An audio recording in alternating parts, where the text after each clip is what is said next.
Hey there. If you're a homeschooling mom with kids of different ages, at some point you've probably asked yourself, how am I supposed to teach all of this to all of them? And maybe it even led to a mini meltdown. I've been there. Today I want to share something that absolutely changed the way I homeschool and helped bring peace into our days. That's combining subjects across the ages. This one shift helped me stop feeling like I was running a one-room schoolhouse in overdrive. And it created more connection, more learning, and honestly, more joy. Let's talk about what it looks like, why it works, and how you can get started, even if it feels impossible right now. Because let's be real, homeschooling multiple kids can feel like juggling 10 things at once. You've got your kindergartner learning letters, your third grader working on multiplication, and your middle schooler writing an essay on the American Revolution. And somehow, you're supposed to oversee it all without losing your mind. We're often told that homeschooling means individualized education. And while that is true in beautiful ways, it doesn't mean that you have to teach every subject separately to every child. That's just not sustainable. I used to think I had to plan 6 different lessons in 6 different subjects. I thought being a good homeschool mom meant keeping up with a full curriculum for every kid. But guess what? That approach led to exhaustion, burnout, and me snapping at my kids more than I'd like to admit. I knew something had to change, and that's when I discovered the beauty of combining. So what do I mean by combining subjects across ages?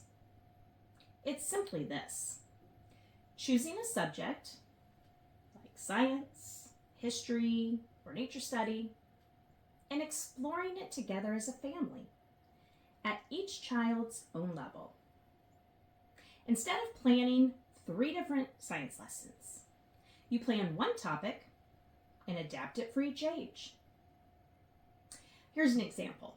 A few years ago in the spring, we studied ponds. My younger child observed pond water and painted a frog.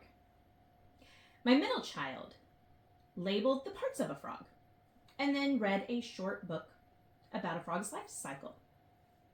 And then my oldest researched the internal and external anatomy of a frog and then wrote a paragraph on how adaptations help them survive.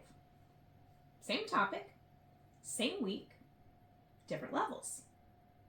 But we were all learning together, and it felt so much more doable.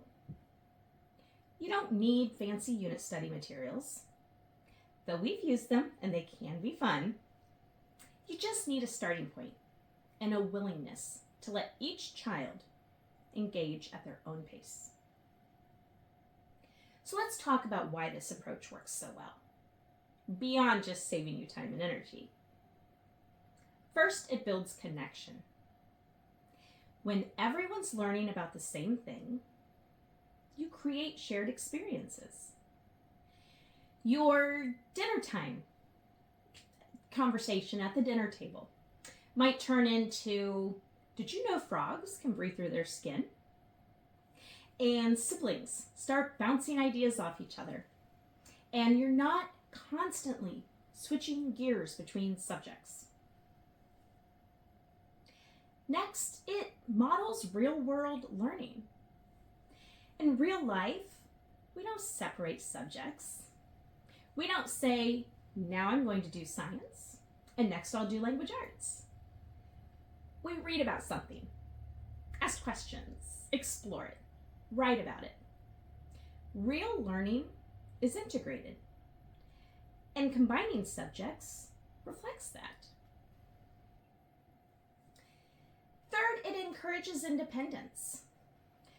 Once your older kids get the hang of it, they can take the lead. They might help gather books or guide a sibling through an activity, or maybe research something that interests them. And you're no longer the bottleneck of all information. Fourth, it reduces the overwhelm. You stop feeling like you're doing a million things halfway, and instead, you start doing fewer things more deeply. Not every subject needs to be combined. Not all of them should be combined, but many can be. Here are some that work beautifully as a family style learning. Science. Do a nature study. Explore a topic like weather or simple machines together. History is another one. Pick a time period and read stories together. Let the older kids dive deeper. Geography. Study one country at a time. Cook a recipe, color a flag, map locations. Art and music are perfect for this. You could explore one artist or composer together, and then create or listen as a family. Read-alouds and literature are great for combining. Books span ages more than we realize, even picture books. Use them as springboards. Even Bible study, memory work, and poetry can be beautiful shared learning moments.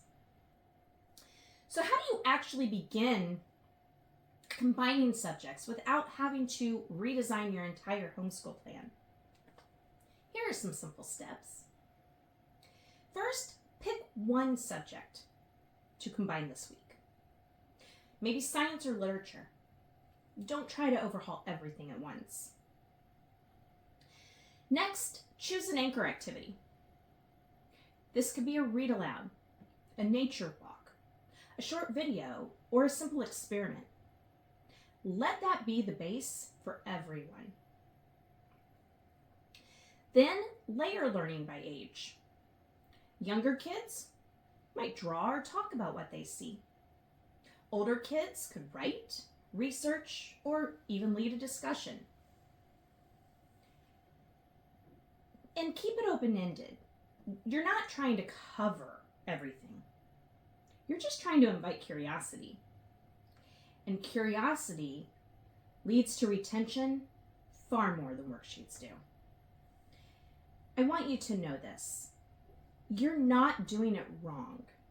If your homeschool doesn't look like individual checklists and perfectly scheduled lessons, learning together is not just okay, it's powerful.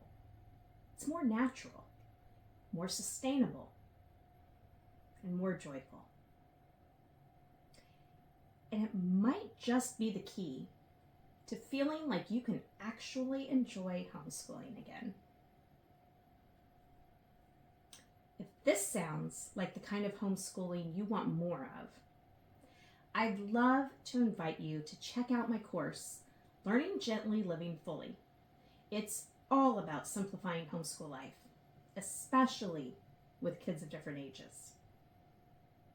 And if you found this video helpful, would you give it a like, a subscribe, or share it with a fellow homeschool mom who could use a little encouragement today?